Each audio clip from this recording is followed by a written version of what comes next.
the mechanics of it. But to experience a G chord, you've got to hear it. You've got to hear that. I'm not sure I did that in the key of G, but you got to hear it.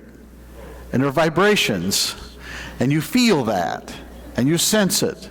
That's why I just thank you. You're really very nice. So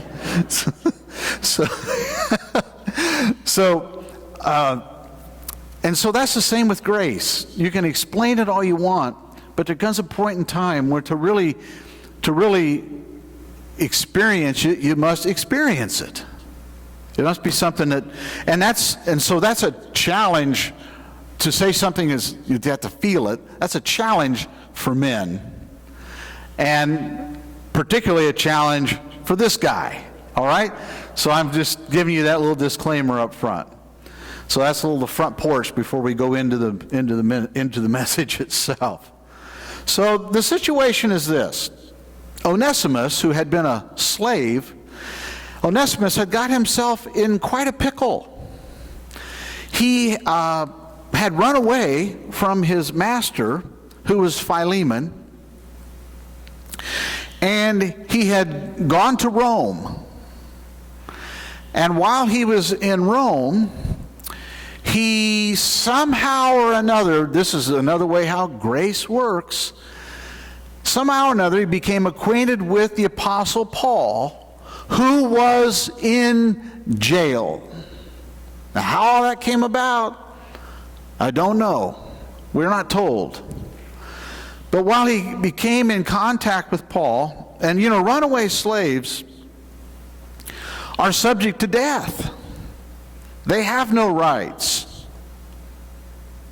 Now, I want to talk about something for just a second, just because somebody may ask the question, why does the Bible not condemn slavery?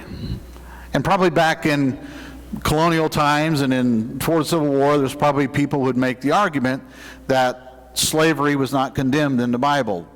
And it wasn't. It happened in the Old Testament, it happened in the New Testament. The Bible never comes out and condemns it per se. But the difference was this: slavery in those days was not based upon a person's race. They didn't go to another continent, kidnap people based upon race, and against their will drag them to another continent and subject them to slavery. Okay? That wasn't what happened. A person would get into slavery because of debt, or cultures sometimes would. Actually, Solomon used foreign nations as servitude, but they were willing to do it. So it happened because one country had conquered another country, or one nation conquered another nation, and it happened in America before Americans ever got here. It happened, the Indians practiced that, other cultures practiced that, other times, medieval times, early times, ancient times, they did it. The difference was, in our time, it was based on race, which made it evil, in my opinion. Well, no, it's not my opinion. It is evil to do that, treat people that way. So that's why he does not come out and say, all right, Philemon, you must get, because there was legalities involved in all that. We don't know that Onesimus wasn't a debtor slave. Instead, it couldn't pay his debts, and so he goes into servitude, like working at McDonald's, okay? So he goes into servitude. We don't know. But anyway, so Onesimus, who is a runaway slave, and that's a very risky position to be in, goes to Rome. He meets up with Paul somehow, and wouldn't you know that Paul, being Paul, converted Onesimus to Christ. Paul never allowed his physical limitations to keep him from sharing. The fact that he was physically limited did not limit the message of the gospel. And I don't believe it needs to be limited during any period or any other, during pandemics, during war, during any other scenario. The gospel is the gospel, and we should not put chains on it, even if there are chains on us in some way or another. And so Paul converts Onesimus. Now, but Onesimus probably wants to go home, but he's afraid to do so. because he could be killed, he could be beaten, he could be punished, he could have a lot of things happen to him if he went back to Philemon, because runaway slaves dealt with harsh treatment. So here's Paul. So Paul comes to the rescue. So Paul takes up Onesimus' case, and he writes this letter to Philemon, asking Philemon to take him back. And it's interesting, as you read the letter, some of the techniques that Paul used. He reaches out to Philemon as a Christian brother. He thanks God for Philemon. He tells him in the things that I read to you that he wanted to keep Onesimus, but he respects Philemon enough to know that he really ought to send Onesimus back to Philemon. He respects Philemon's wishes. He says, interesting, he says to Philemon, now you realize you owe me your life. Because Paul had brought Philemon to the Lord. So I'm sending him back. You realize you owe me something. But then Paul goes, but he said, I realize this in you. I know you well enough to know that you will go far and beyond what I've asked you to do, because I just have confidence in your goodness and in your willingness and your desire to do what is right. This whole situation is what I would call applied grace. Applied grace.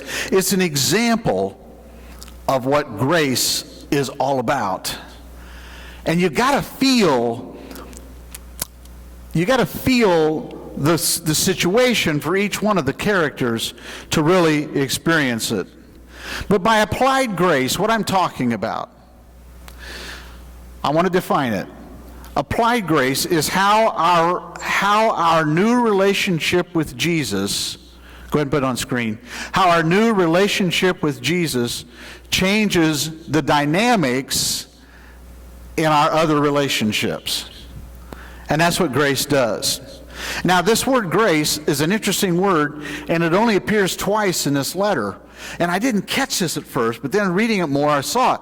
So this word grace stands out, and it said, chapter 1, verse 3, grace and peace to you from God our Father and the Lord Jesus Christ. And then it's at the end of the book, in verse 25, the grace of the Lord Jesus Christ be with your spirit. And this word grace sort of forms a parenthesis around the letter itself. And so the dynamics of what's taking place is an example of grace being applied and given and received. And it's powerful. So grace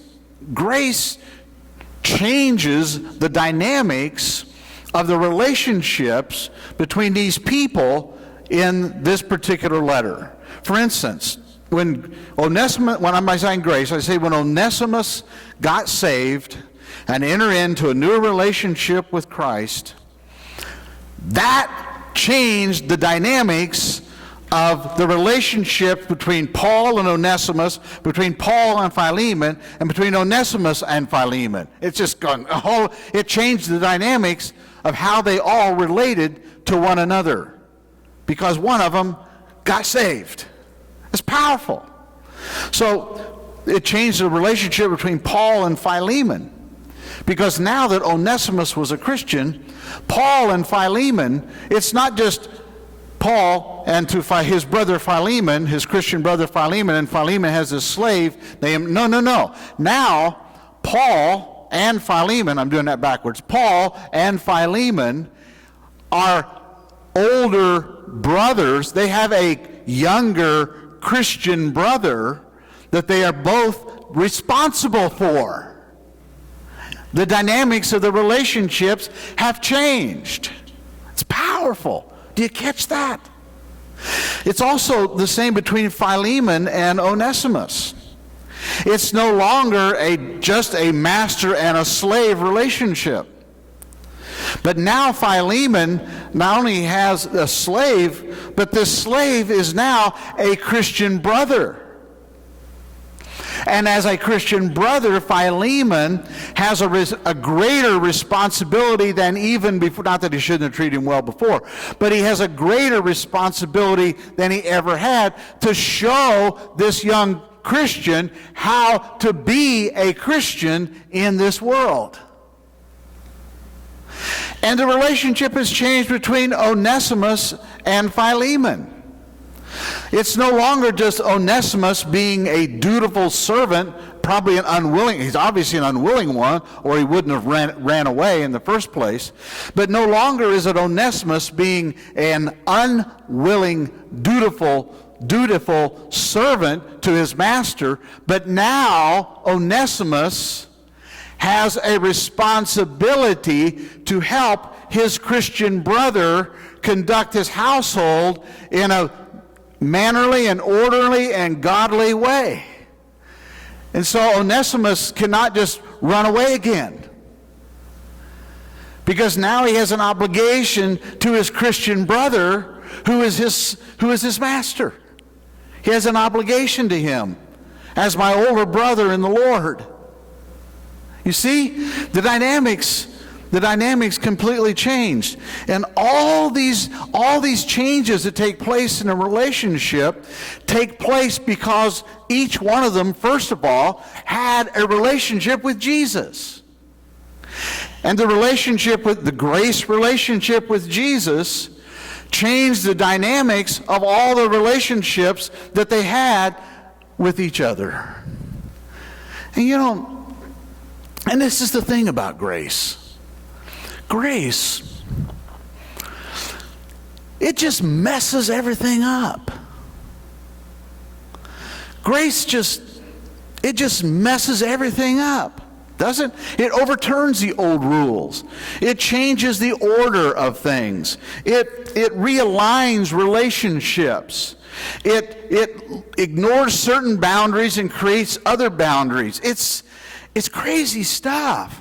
It just messes with everything. It changes the storyline. We have these neatly drawn, it changes the boundaries. We have these neatly drawn lines of how things ought to be, and these ordered in the order in which we think things ought to be in our mind as far as our relationship with other people or our relationship with things and stuff and whatever it is. And we have this order in our mind, and then grace comes in and it just messes everything up.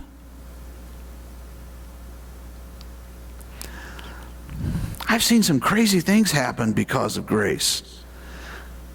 I've seen situations where a couple got divorced, and then they both got remarried. But they both became Christians after divorce. This is amazing stuff. And they developed a civil relationship. They got along. In fact, the kids complained. They said they get along better now than when they were married. What happened? I'll tell you what happened. Grace happened. There were two people who were bitter. I've seen it. Two people who were bitter athletic rivals. I mean, when a people look. Athletics are intense and people are rivals, buddy. They are rivals, okay? They can go. And I've seen situations where people were bitter athletic rivals. And then, I think time helps a little, but they became Christians. Because I've seen people who were rivals 30, 40 years ago, and they're still in their mind rivals. They don't like each other. I've seen it. I can name you names. But I've seen other situations where they became Christians. And these two bitter, intense rivals became friends. What happened? I'll tell you what happened. Grace happened. I told you this story a few weeks ago, and I've told it a few years ago, but it's just such a powerful story about the young man who was a freshman in high school. He had no friends. He was very lonely.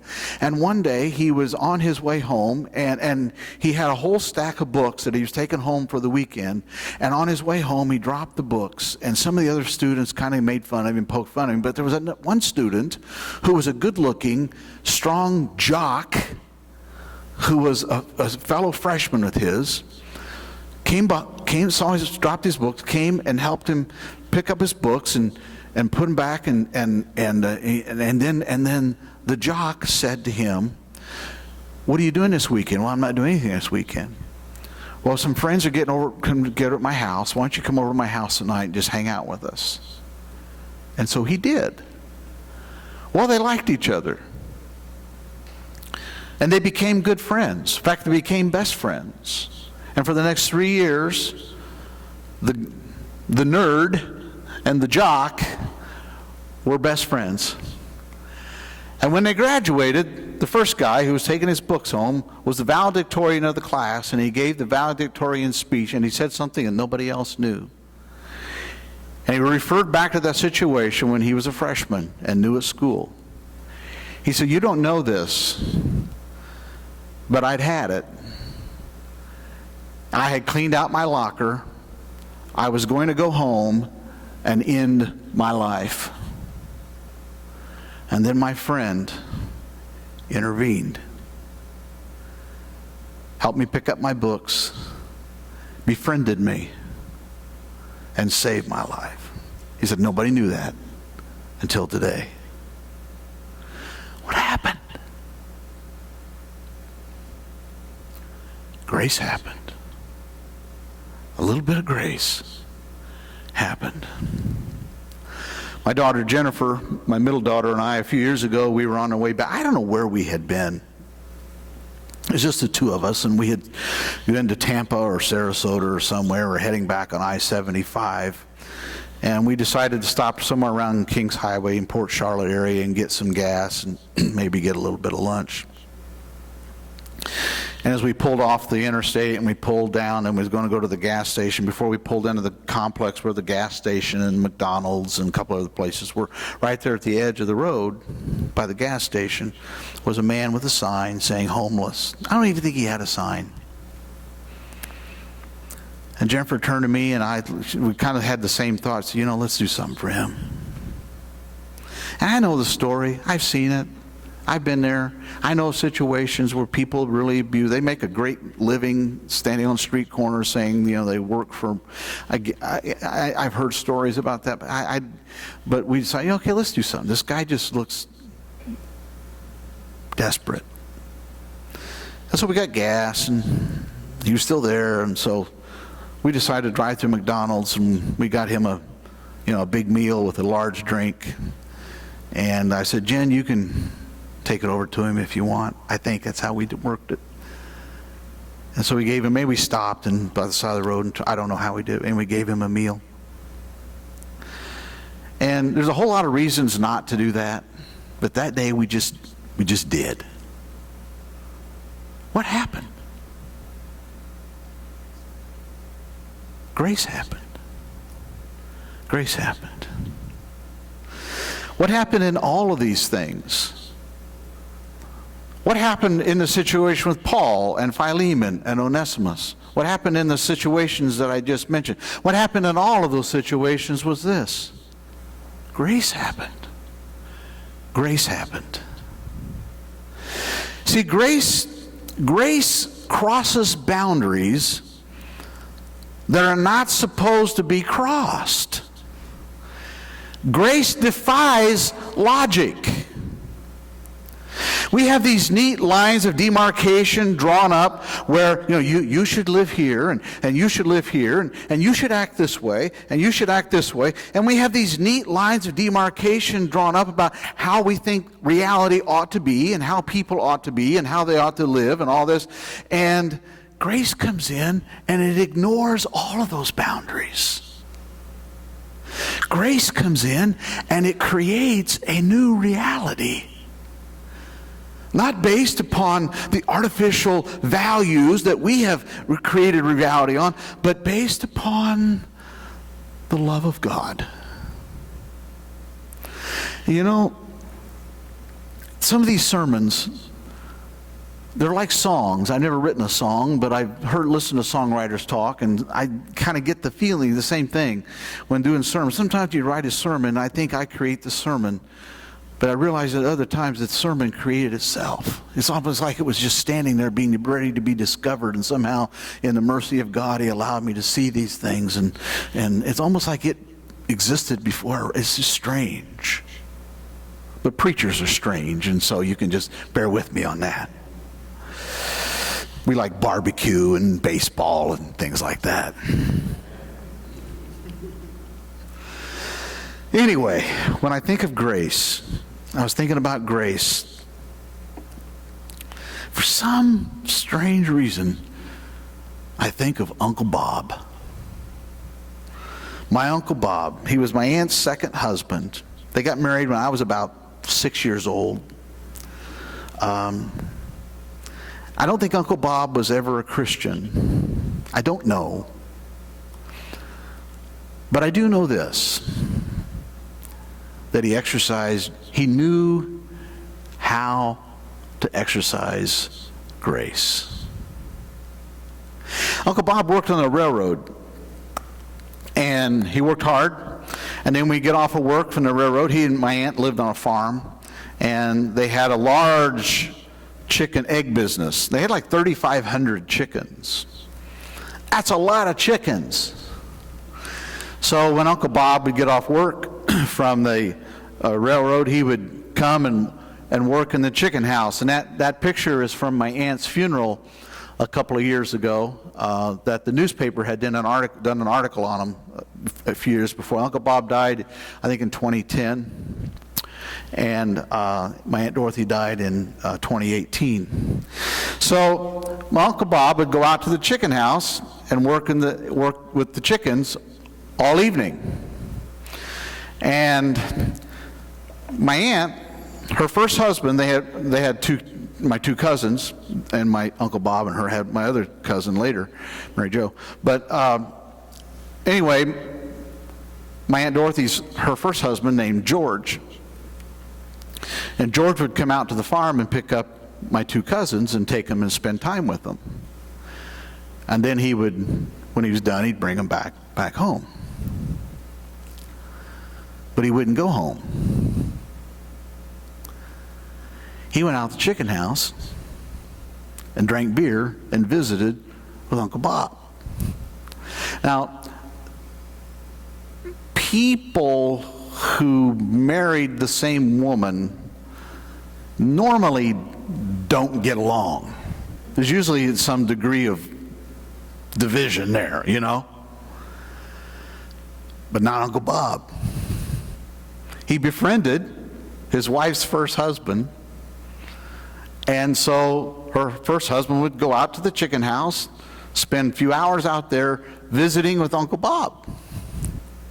The funny part was, my aunt got upset because her husband would not come in, and her first husband would not go home. You can't make this stuff up. What happened? What happened? I'll tell you what happened. Out in the chicken house, there was a little bit of grace. When I was a senior in high school, my parents went through a contentious divorce. I don't talk about it much. But when I was a senior, my parents went through a very contentious divorce. I don't think you could handle a divorce worse than my parents handled it. And so there was a lot of pain and a lot of hurt, and we all lost. We all lost. My mom was hurting as a result of all that. And I remember a couple times on a Saturday, Uncle Bob, who worked on the railroad, would be in our neck of the woods, and he'd go a little bit out of his way and come over. A couple times on a Saturday, I remember he came over on a Saturday morning and sat down at the kitchen table and had a cup of coffee and just ministered to my mom. My mom had been a part of the Klan for almost 20 years. And then after the divorce, no contact, as far as I know, from anyone. And I'm not blaming my Klan. These things are awkward. They're awkward. But Uncle Bob made it a point, to my knowledge, he's the only person who ever made it a point to say, "How you doing?" to my mom. I saw that. It's unforgettable. What happened? What happened at our kitchen table on a Saturday morning in the early 70s around a cup of coffee was a little bit of grace. Grace happened. Friends, I want to encourage you to let grace happen. Maybe there's a boundary that grace would have you cross. Maybe there's a grievance that you need to let go of. Maybe there's a person that you need to forgive.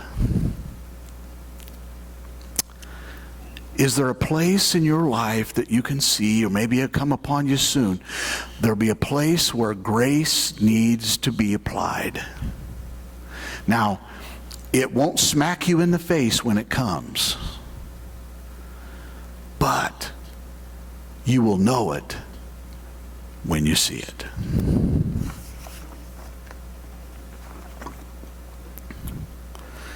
Father,